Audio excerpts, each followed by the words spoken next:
Really think it's a good idea to put Rice in front of a hungry Japanese professional athlete?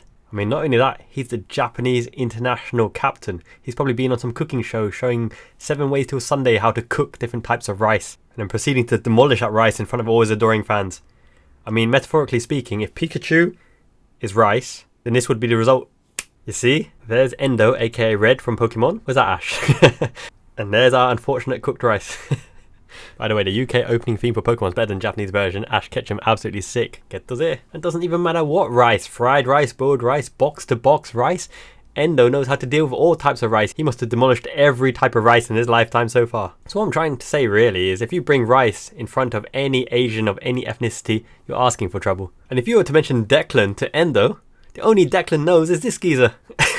Endo would demolish this guy with his eyes closed. And if Arteta was smart and plays Rice in defensive midfield to hide him away from Wataru Endo-san, Endo will find him out anyway in that advanced position, fry that rice, and with a fire in his belly, shoot and score. Heart on fire. But enough about the facts and future foresight. Let's get on with the predictions and the lineup and the tactics against Arsenal at the Sunday kickoff. 5:30, which by the way is an ideal time to start cooking your rice in a rice cooker, because by the time it's ready, half time, you can chow down, you can munch down. Enjoy that 2-0 lead that we're sure to get. But yeah, let's look at the formation. So obviously Alisson Becker straight in goal. You can slot him in straight away. Trent Alexander-Arnold very likely at right back. Kostas Tsimikas very likely at left back. Van Dijk absolute nailed on starter. So who partners Van Dijk? I think it'll be Konate, because Konate was spared and saved in the last match and only came off the bench, and he is physically dominant as well. He's quick as well, and he can cover for Trent as well. A lot of people have been saying they don't want Trent to transition into that inside defensive midfield pivot. Could work. So Arteta obviously likes to do that as well with Zinchenko on the opposite side. It could be very interesting. Zinchenko from left back going to defensive midfield, Trent matching like for like with a different type of players. Zinchenko has a very smart short passing game, and he's very good in that midfield triumphant as well with Havertz, Odegaard and Rice as well. Trent offers more of a long ball playmaking, dictating positional play in terms of defensive midfield slot. Both of them have very technical attributes as well. Zinchenko plays in midfield for Ukraine, for example, so he's more of a natural midfielder. But it could be very interesting to see what happens on that side. Defensive midfield, Wataru Endo, as I mentioned, he will be key for this particular game because Arsenal play their little triangles in and around the defensive midfield area of the opposition. The number 10 area for Arsenal, the Mazzalas, the inside forwards, kind of cram that position, so we've got to keep it tight and compact, and there's no one better because he's a natural 6. He can also play 8. Wataru Endo is raid boss. He's the one that sits in the middle, tells people where to go, pulls them in line, covers the line as well, hard nut, and not afraid of the dark arts, absolutely clattering someone to stop on offensive transition and to stop the momentum and to regain tempo. And he's the only one who really gets their foot in terms of front foot defending and lunging in and actually getting there. So Wataru Endo, number 6. Either side of him, now this is questionable, right? So Dominic Szoboszlai would usually be a nailed on starter for right 8. He scored that cracker as well. However, you also look at Harvey Elliott, because if Mo Salah is going to start on the right wing, which he absolutely is going to start on the right wing, there's a case for Harvey Elliott because he's been very much on form with a fire in his belly. But I think it will be Dominic Szoboszlai because of what he offers from the start and his engine, and Elliott can come on late as well, which means I have no place for Elliott in this lineup. Left-sided 8, Curtis Jones, Gravenberch. In all likelihood, I think it will be Curtis Jones because Klopp bigged him up and he delivered. He had that 2-goal performance. On the left wing, Lucho Diaz, Nunes. It's the only choice here, isn't it? Because otherwise it's Nunes or Gakpo up front. Lucho Diaz was rested. I think he comes in fit and firing and fresh. On the left, which puts Nunes up front. Gakpo will make do with a place on the bench. And it's likely how we line up. Now usually we know that Trent likes to invert here and they get to the kind of box formation, right, with this kind of position here. Obviously Endo's got lots and lots of goodies around him. I'm going to have to just delete a few of these to show you the tactical setup. So usually we like to try to get into this shape, but against Arsenal I think there's a different approach. Now what Arteta really doesn't like is long direct passes, not long balls, long direct passes out wide to our wingers. Now I think there's going to be a bit of an imbalance here, right, because obviously they'll be pushing up high, they'll be trying to clutter and put pressure on raid boss Endo in the middle here, so we've got to give up some passing lanes, right? So you have your triangles and your plays in around this kind of position here. So obviously when Konate and Van Dijk are passing the ball around, it will go from side to side to side to side, in and back, and that kind of thing as well. But what we like to try to do is when Van Dijk gets the ball, bypass the midfield, he gets that ball out onto Salah. I actually think that Trent will stay deeper in the right position because he will do a similar job. But actually, what I think is likely to happen is Diaz will drop back to play the short ball game. Tsimikas, Diaz and Jones, they will try to play the short ball game interchange to try to unleash Tsimikas down the wing. But if the ball's on Trent's side, then the obvious out is Núñez dropping in here. It'll invert into this kind of position because when you switch the ball, the threat is on the opposite flank.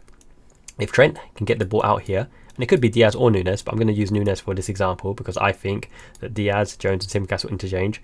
If Núñez can get the ball in and behind and 1v1 against Ben White using his pace and physicality, these two will be hungry to dive in and get any ball that goes across. So that is the plan against Arteta, because building up through the midfield is all well and good, but actually they're quite strong in midfield, and Arteta hates it when the ball directly on the chest, as he mentioned, Van Dijk to Salah, no matter how hard they press. So this is one variant on the left hand side. The other variant, obviously going to Salah, it's the inverse. So Núñez will be causing havoc here. Diaz will be raiding in and around, looking for any spoils on the end. Jones, Szoboszlai, he'll be picking up the ball, looking to shoot in and across goal. Similar to Szoboszlai, he can shoot in and around goal as well. But Endo is important to stop any counter-attacks. So Endo, Van Dijk and Konate will press up when we have the ball. Tsimikas offers the width, Trent offers the width. I think this is more of a game for Trent to stay in the right quadrant here to find more space to dictate the play, because we have that switch from Van Dijk to Salah, Trent to Diaz or Núñez, because Núñez is predominant at going out on the width as well. And Diaz in and between the lines on the left hand side, similar to Szoboszlai. It's going to be a very unbalanced side, because I don't think you always need to play balanced side. We have clear tactics and clear personnel here to do different things, and we can really pen them in, because there's no way that Jesus, Martinelli, it could be Trossard, it could be Saka, I don't think they're beating Van Dijk or Konate for pace or physicality. So we have some insurance there, and Endo should clean up, and he's the master of dark arts to stop any transition as well. Now for me, something that's really going to help Klopp prepare for this match is that Arteta's squad and his likely lineup it's fairly obvious to me. Obviously, David Raya will start in goal. Zinchenko will probably be left back. You're talking maybe Ben White right back, Saliba and Gabriel. It's likely, right? And then Rice, holding midfielder. Nowhere to hide, Rice. We'll see who the signing of the season is. Szoboszlai. No, Endo. Well, yeah, we'll see. We'll see what happens in this match. It'll be Declan Rice, Kai Havertz, Odegaard, Saka, Martinelli, Gabriel Jesus. That's going to be the lineup, right? I know it, you know it, Arsenal know it, Klopp knows it, everyone knows it. So the only thing Arteta can kind of do is try to avoid getting into a dogfight with Klopp, because that would G up the crowd. And Klopp mentioned the Anfield crowd because he wants every 1% opportunity chance to go our way. Anything that we can do to make an impact to rattle the opponent, we'll do. But also the psychological battle has already begun, because have you seen pundits, TalkSport, everyone else saying, what is he doing? It's very unbecoming. Why is he doing that? The Anfield crowd is great. Liverpool fans historically great, right? We're building that siege mentality. It's a Mourinho tactic. He's getting everyone to hate on us because we're succeeding. We don't want the admiration and adulation of opposition fans. We want the envy and the jealousy and all of these little things that they can try to target against our coach, against our club, against our players, because we thrive on that.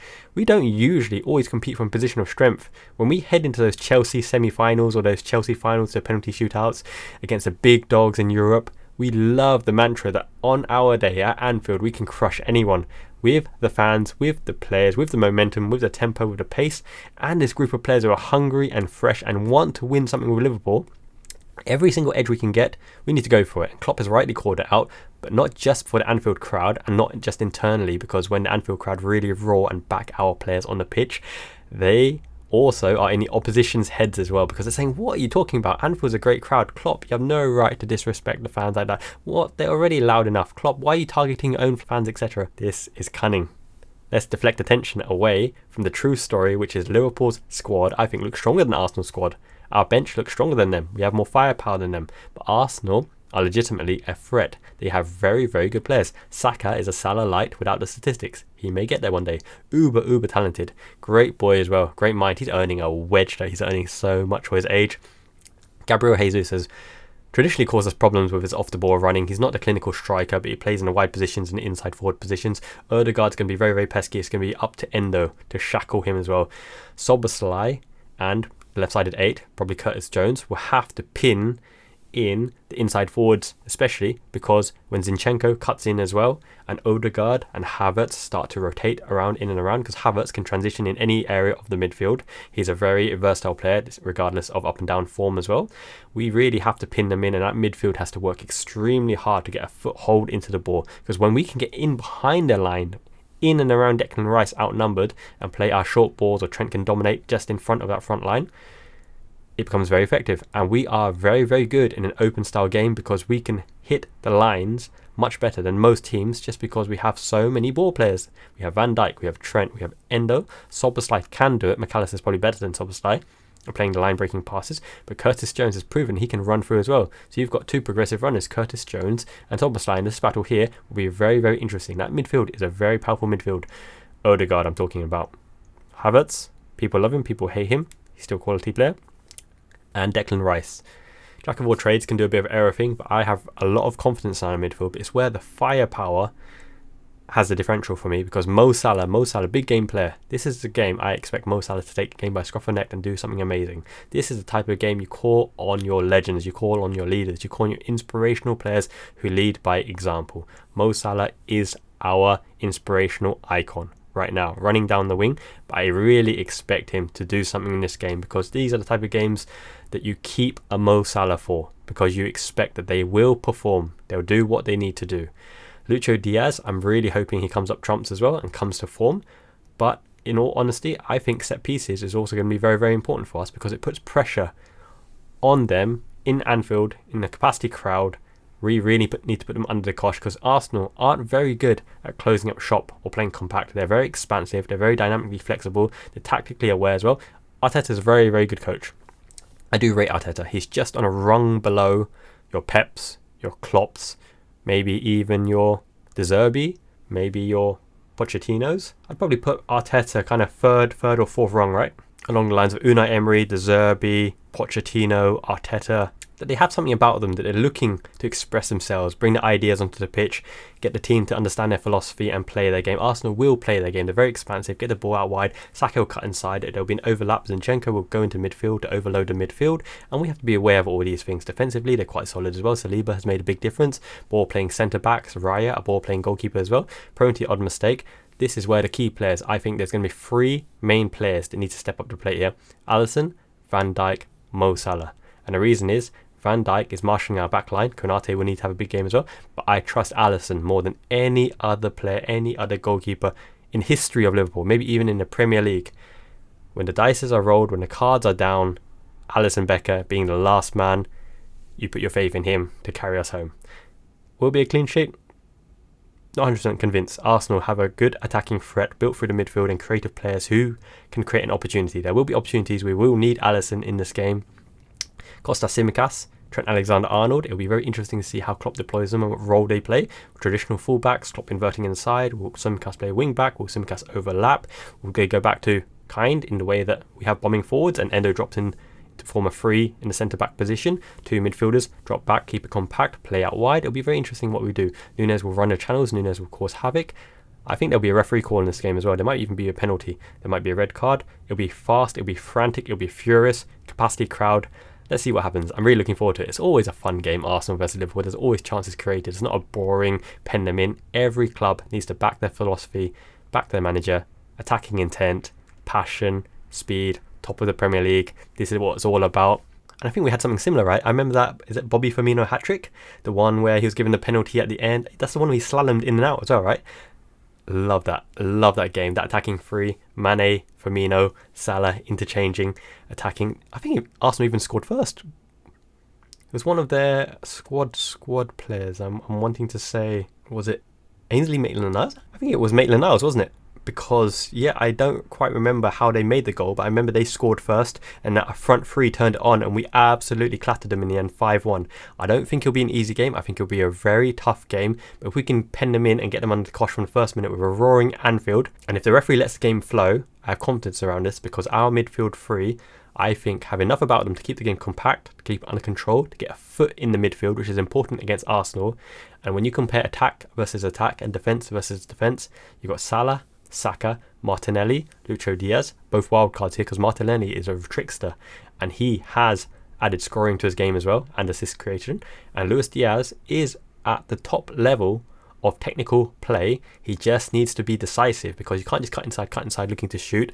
You've got to play the ball early to Nunes. You've got to play the ball across to Nunes and Salah. You got to link up with Tsimikas. The left-sided 8 has to facilitate Lucho Diaz having the kind of free roll in and around the inside forward position on the left-hand side.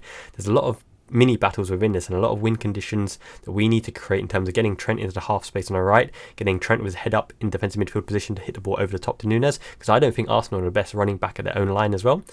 It'll be a fascinating game of chess. I'm really into chess lately. By the way, Christmas is coming very rapidly. I'm going to look forward if we get top of the league. If we draw, it will be okay, a bit dour. I don't even want to speak about a loss, but just speaking on Christmas for a second here. Hold up a sec. Did you know Christmas in KFC is the national food? It's not turkey, because back in the day, KFC's marketing campaign, genius, absolute genius. They're like, we got no turkeys here. We've got no turkeys here. Turkey nidas, ne? That kind of... What's the nearest thing? KFC. You don't have turkey. We've got some crispy chicken. Let's order your crispy chicken. Therefore, you have to pre-order your KFC about 5 days in advance. Otherwise, you're getting none of that crispy chicken. And it's not just that. Look at this. I got KFC pot pie with demi-glace sauce. Some kind of steak in demi-glace sauce. KFC lasagna is the only lasagna that is available here in Japan. I love that stuff. Lasagna. Wow, Marks and Spencer's lasagna or something. Even Tesco's finest lasagna. That was good back in the day. And they've got like matcha green tea, crispy seaweed chicken, roast chicken on the bone, all this kind of good stuff at KFC. They've even got Colonel Samurai. Let's open this up, have a look-see.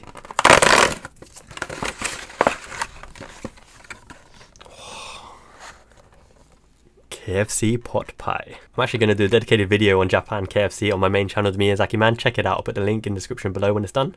Also remember to subscribe to this channel as well if you haven't done so already, for fun-loving, tactical and positive Liverpool news, supporting the team as always. I'm looking at you other channels. And subscribe to the Miyazaki Man as well for personal life, because I'll be showing the house build at the moment that we're doing in Miyazaki, Japan, progressing very, very fast as well. But guys, enjoy the game. And just one for you, Arteta, putting Rice in front of Endo is a terrible idea. Make sure you like the video to beat the algorithm. Miyazaki Man, Ichiban. Enjoy the match. Have a great Christmas. Speak soon.